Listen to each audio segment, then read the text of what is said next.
Hi everyone, today I'm here with Chris Marston, who's from Early Years Business Solutions, consulting with day nursery owners to help them find efficiencies in revenue, cost, structure, everything like that. So Chris, what's the most common problem you're asked to help with when you work with a nursery? Thanks, Leah. The biggest issue nurseries have is understanding their costs. Yeah. And especially now we're coming into a time when the government is changing various goalposts.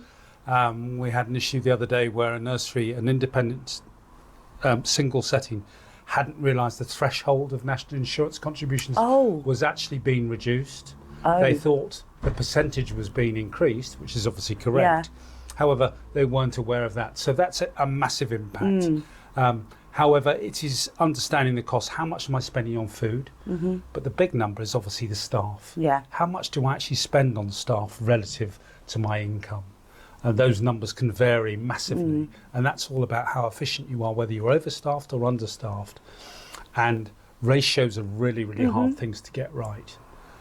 So that's the area that I spend quite a lot of time in. And on top of that is procurement, standard procurement of all the resources you need in your business to operate on a daily basis.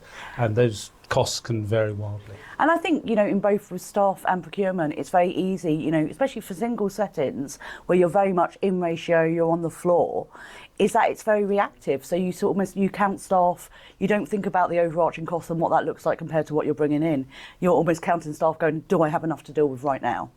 And actually you have to kind of step yourself back and look at the bigger picture to see how you can bring those efficiencies into play. And same with procurement.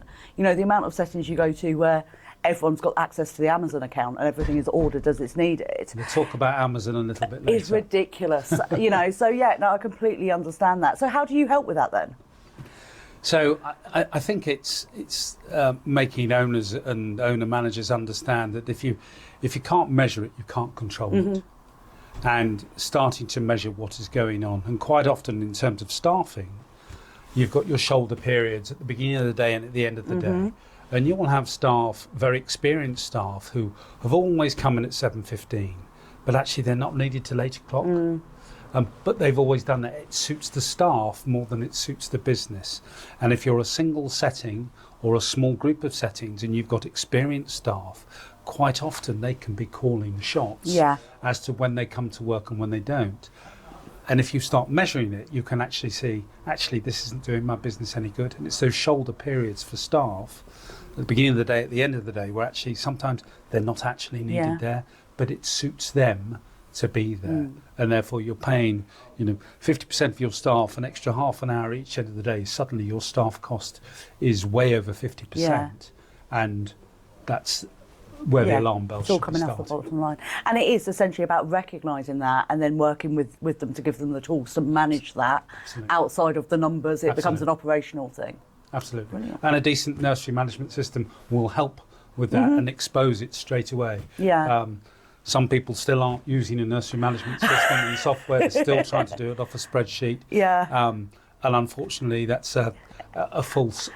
It's a full-time job in itself, just trying to manage it administratively. So I hope you found that useful. If you have any questions for me or Chris, please do drop them in the comments below, and we'll see you again soon.